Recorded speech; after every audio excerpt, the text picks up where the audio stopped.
এই ছোট্ট চকচকে সবুজ পাতার বনসাইটির নাম কারমোনা বা ফুকিয়েন টি ট্রি। এর ছোট ছোট সাদা ফুল আর লাল চেরির মতো ফল ঘরকে দারুণ সুন্দর করে তোলে। কারমোনা মূলত দক্ষিণ পূর্ব এশিয়া থেকে এসেছে, চীন, ফিলিপাইন, ইন্দোনেশিয়া। ধীরে ধীরে বড় হয়, তাই নিয়মিত ছাঁটাই করতে হয়। সাধারণত 3 থেকে 5 বছর বয়সে আসে, কিন্তু ভালো যত্ন নিলে 20 থেকে 50 বছর বা তারও বেশি বাঁচতে পারে। যত্নের গল্প শুরু করি। প্রচুর আলো দরকার, তবে সরাসরি তীব্র রোদ নয়। মাটি শুকিয়ে গেলে জল দিতে হবে, বেশি দিলে মূল পচে যেতে পারে। প্রতি 15 দিনে অল্প পরিমাণে বনসাই সার দিন। প্রতি মাসে হালকা ছাঁটাই করলে আকৃতি সুন্দর থাকে। শ্যালো পাত্রে রাখলে মূল নিয়ন্ত্রণে থাকে।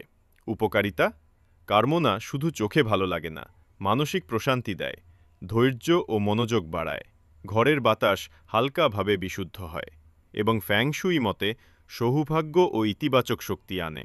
একটি ছোট টিপস: ফুল ও ফল চাইলে দিনে 6 ঘন্টা আলো দিতে হবে। সার নিয়মিত দিতে হবে। শীতে জল কম, গ্রীষ্মে একটু বেশি।